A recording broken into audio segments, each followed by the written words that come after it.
अभी हाल ही में भारतीय पुरातत्व सर्वेक्षण यानी कि एएसआई ने ज्ञानवापी मस्जिद परिसर का सर्वेक्षण किया, जहां हिंदू देवताओं की मूर्तियों सहित कुल 55 पाषाण मूर्तियां मिली हैं। और एएसआई की रिपोर्ट के अनुसार ऐसा लगता है कि 17वीं शताब्दी में औरंगजेब के शासनकाल के दौरान एक मंदिर को नष्ट कर दिया गया था और इसके कुछ हिस्से को संशोधित किया गया था और मौजूदा संरचना में इनका पुनः उपयोग किया गया था। और इस रिपोर्ट की सर्वेक्षण की काफ़ी चर्चाएं भी हो रही हैं।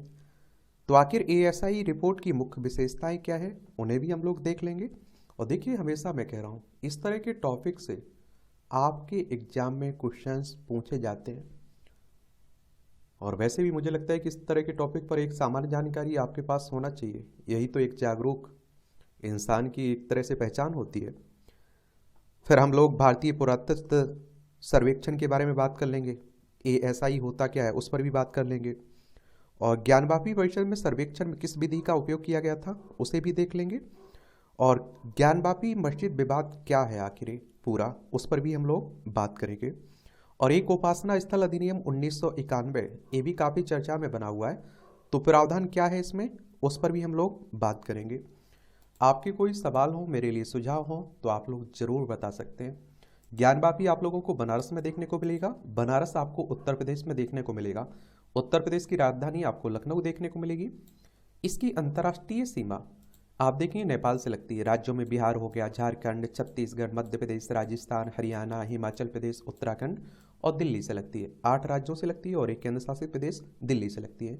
विधानसभा में 403 सीटें हैं, विधान परिषद में 100 सीटें हैं, राज्यसभा में 31 सीटें हैं, लोकसभा में 80 सीटें आपको देखने को मिल जाएंगी। राजनीति की दृष्टि से काफी महत्वपूर्ण है आपका उत्तर प्रदेश, याद रखिएगा। तो एएसआई रिपोर्ट की मुख्य विशेषताएं क्या है, तो खंडित मूर्तियों की खोज। सर्वेक्षण में मस्जिद परिषद के भीतर हनुमान, गणेश और नंदी सहित हिंदू देवताओं की मूर्तियों के अवशेष सामने आए हैं। इस रिपोर्ट के अनुसार बता रहा हूं मैं, ठीक है। और विभिन्न मूर्तियां क्षतिग्रस्त अवस्था में पाई गई हैं, जिनमें शिवलिंग, विष्णु, गणेश, कृष्ण और हनुमान की मूर्तियां शामिल थी। एक कुछ आप लोग देख भी रहे होंगे अपनी स्क्रीन पर। और यूनिपट और शिवलिंग। सर्वेक्षण के दौरान एक शिवलिंग का आधार, अधोभाग और कई यूनिपट पाए गए हैं। एक शिवलिंग भी प्राप्त हुआ है जिसका आधार भाग गायब था उसका। ये आप देख लीजिए, देख सकते हैं। भारतीय शिलालेख की बात करें तो देवनागरी ग्रंथ, तेलुगु और कन्नड़ लिपियों में लिखे गए 32 शिलालेख पाए गए हैं। ये वास्तव में पहले से मौजूद एक मंदिर अवशेष के पत्थर पर उत्कीर्ण शिलालेख हैं, जिनका मौजूदा ढांचे के निर्माण मरम्मत के दौरान पुनः उपयोग किया गया है। संरचना में आप देखिए, प्राचीन शिलालेखों के पुनः उपयोग से पता चलता है कि पहले की संरचनाओं को नष्ट कर दिया गया था और उनके हिस्सों को मौजूदा संरचना के निर्माण एवं मरम्मत में पुनः उपयोग किया गया था। और स्वास्तिक और त्रिशूल के चिन्ह, तो संरचना पर स्वास्तिक और त्रिशूल समेत अन्य चिन्ह पाए गए हैं। स्वास्तिक को विश्व के सबसे प्राचीन प्रतीकों में से एक माना जाता है और इसका उपयोग सभी प्राचीन सभ्यताओं में किया गया था। त्रिशूल भगवान शिव का विशिष्ट शस्त्र का प्रतीक, आमतौर पर हिंदुओं द्वारा प्रमुख प्रतीकों में से एक के रूप में उपयोग किया जाता है, और विशेष रूप से आप देखिए सेव और शाक्तों का द्वारा। फारसी शिलालेख वाले सिक्के और बलुआ पत्थर की शिलापट्ट भी।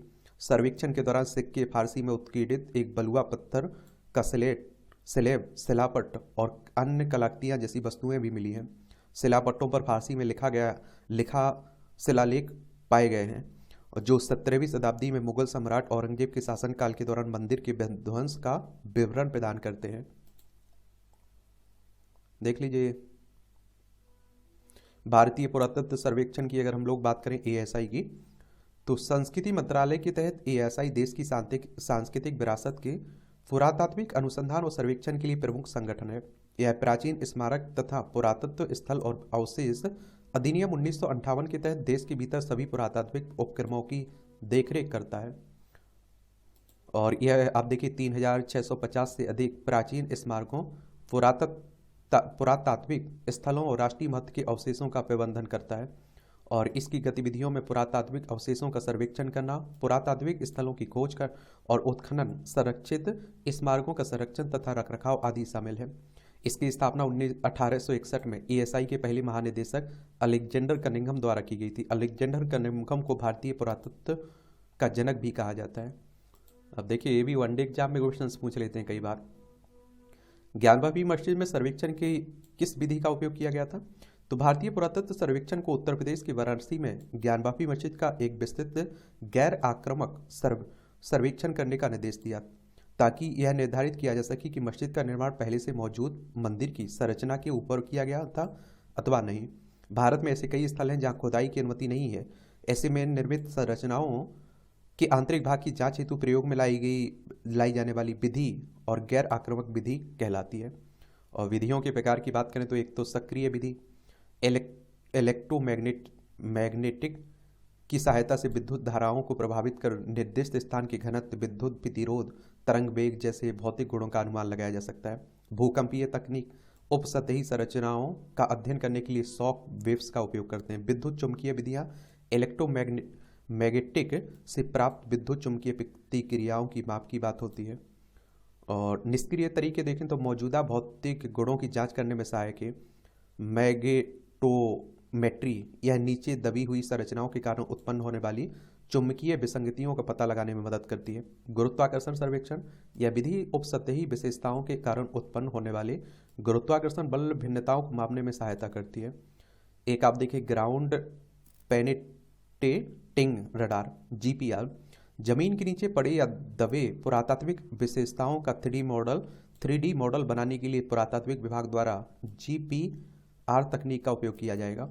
और उपसतह से वापसी संकेतों के समय और परिणाम को रिकॉर्ड करने के लिए जीपीआर एक सरफेस एंटीना के माध्यम से एक संक्षिप्त रडार आवेग प्रसारित करता है।